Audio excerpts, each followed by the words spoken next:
right in front of me at the bottom, I've got two motors that are coupled together.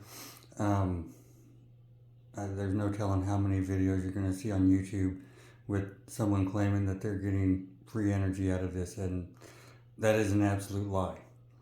Um, Technically, this has a couple of different names.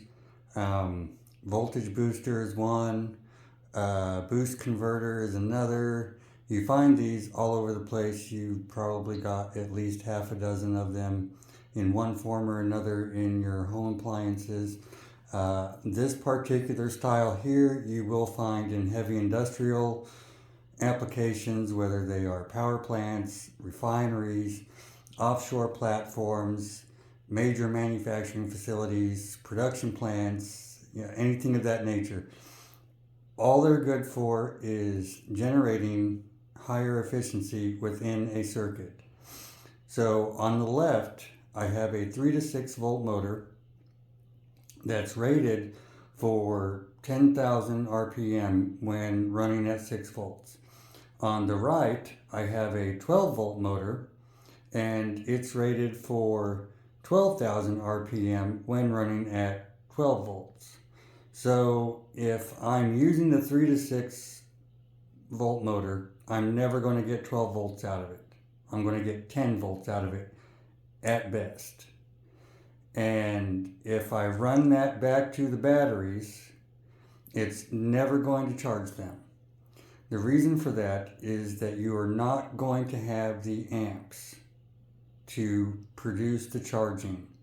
If you get some of your your larger box shaped rechargeable batteries, you can look at the top and it's going to tell you what you need in regards to recharging that battery. And if it's like a 12 volt, let's say it's a 12 volt 5 amp battery, it's going to suggest somewhere in the neighborhood of 12 and a half to 13 volts and approximately 2 to 2.5 amps in order to recharge that battery.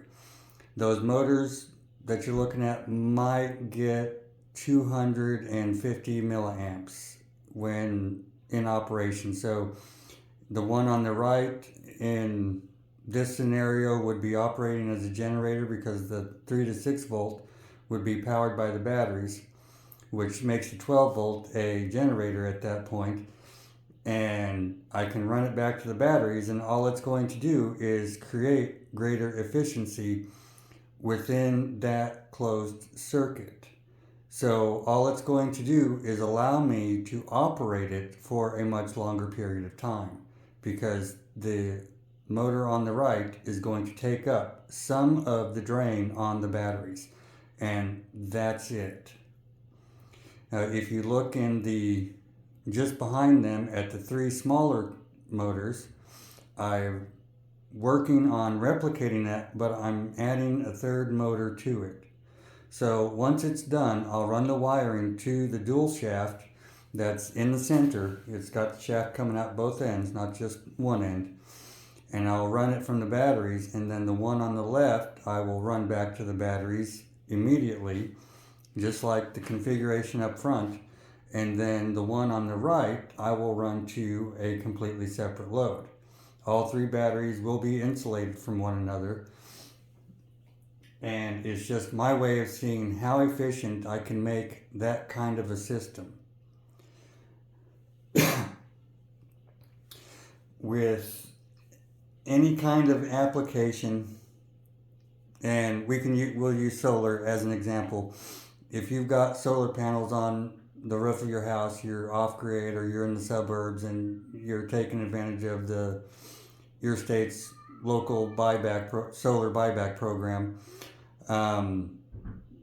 You've already got some form of a relatively good idea of how much power you can produce on any given day that you've got the right amount of sunlight.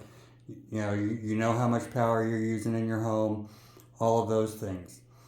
You can take and use this system, and if you're using a 3 to 6 volt motor, then you want to look at, say, a voltage regulator of some sort, whether it's a variable speed adjuster or something.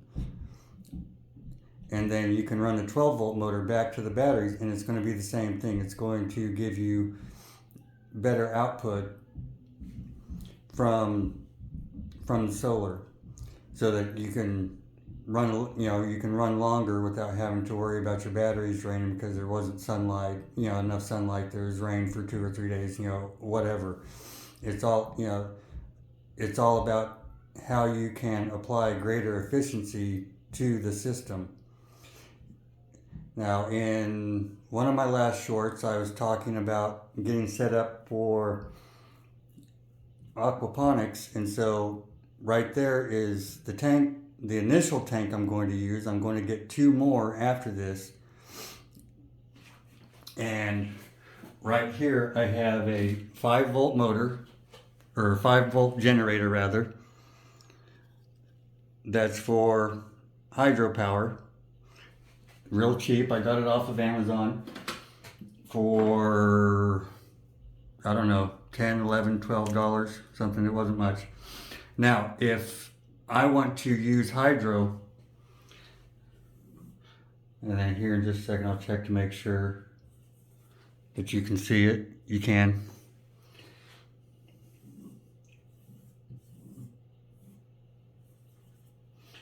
Now, when you were a kid, at least like when I was a kid,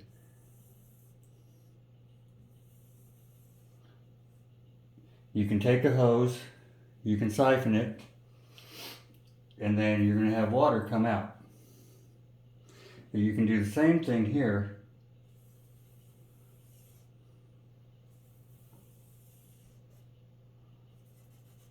And if you get 2 identical hoses, you're going to get the same output. And so your water going from one to the other is going to be equal. I can put one of these on each end.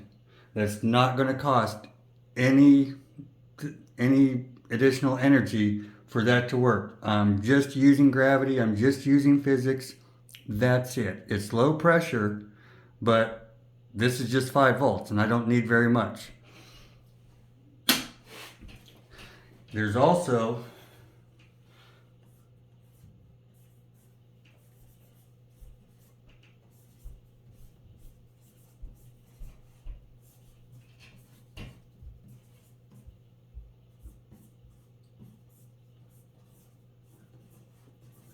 if you can read my chicken scratch, it says pump storage hydro.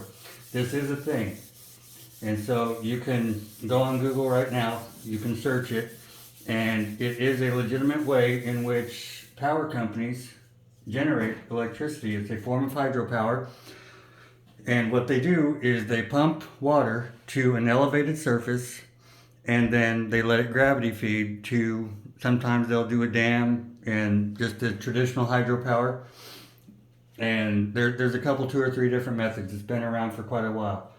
So theoretically, I could get 2 aquaponic systems, and this is from Aquasprouts, and they've got 3. They've got this one, which is a 6-gallon. The next one is an 8-gallon, and then the next one is just a system that's going to fit around your traditional rectangle 10-gallon tank. And I want to get all 3 of them. I can do the system that I was just showing a second ago with the 8 and 6, and then with the 10, I can try to do this by having my system up top and have some kind of a water pump. I've looked on Amazon for some cheap water pumps that can get it up to the top and then start gravity feeding down below. Or I might try like an old style hydraulic pump. You can find those online as well, on how to make them with PVC, and just have it pumped from one of the other containers. And then have it come down, and you can create an entire system that's a closed loop with something like this. And they've got the 5 volt, they've got 12 volt. It's like they've got choices uh, depending on how how much of an expert you've gotten at it, whether or not you've got the money for it. It's like all of this is about the pocketbook. That's why I'm using the toy motors. With DC motors, I can use a 1.5 to 3 volt motor like the 3 in the back, and if it works, then I can use it on a 12 volt motor. I can use it on a 24 volt motor, or 36, 48. It doesn't matter. The DC motors will all work the same. And there's 3, 4 different varieties of DC motors I can think of right off the top of my head. And they're all going to work just fine. Using the exact same system, no matter what the voltage. You can scale up as much as you want. It's the exact same thing with this. You can scale up, scale down, just, it depends on your pocketbook. And then with this, let me adjust it a little bit. Now that's if you're watching my shorts, which don't do that. That's just me being stupid. That's the coil that I just finished the other day. These coils here, I'm relatively certain where I'm cabling the wire going to work a lot better for what I'm about to explain. This would work just fine too. I'm pretty sure. But if I ground one wire in there while my lights are going, and I run the other end to a rectifier circuit, the coils are going to collect the RF and voltage leakage that's coming out of those lights. So it's a way for me to recollect. I can pump that back into the system. Sorry, I'm still getting over a cold. If you look at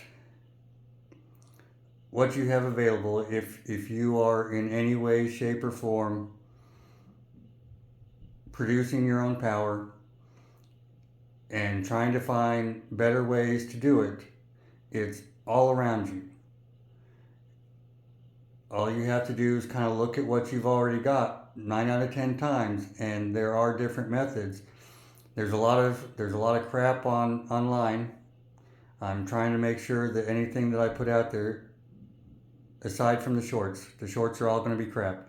But like my full form, my long form videos, I'm trying to keep it as factual as possible.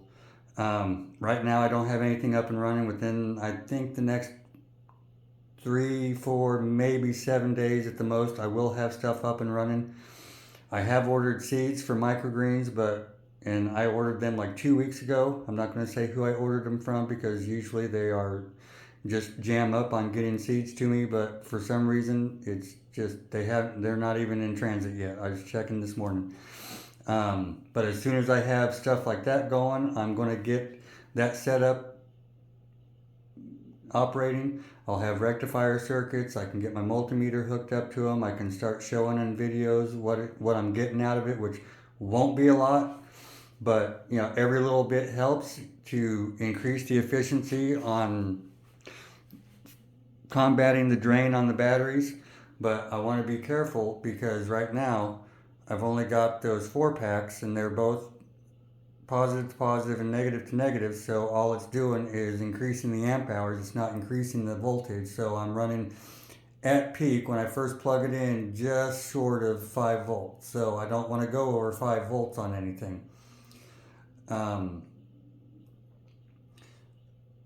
But there are a lot of little tricks that you can use, and I don't know about the laws state to state, so you might want to check in on those, especially if you're going through the solar buyback program and trying to sell back to the grid. I don't know what those laws entail, none of that, but if you're just trying to produce your own power and or like me, just having fun in a spare bedroom, or a little bit of both, or a combination of other things, there's all sorts of little things that you can do like this that's going to help you get where you want to be, or at least closer, and it's not going to cost much of anything.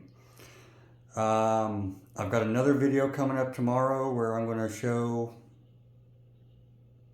how closed circuits work, because it's not like your typical closed circuit. It's about systems and how to operate systems as closed circuits and get them fine-tuned and as efficient as you can get them. I'm not sure how long that video is going to take. This one's just over 15 minutes. I'm pretty sure about 99% of you are nowhere. You trailed off 20 minutes ago. You clicked right off. So I'm going to go ahead and get off of here. Thanks for watching for the two of you that did make it all the way through. Talk to you guys later.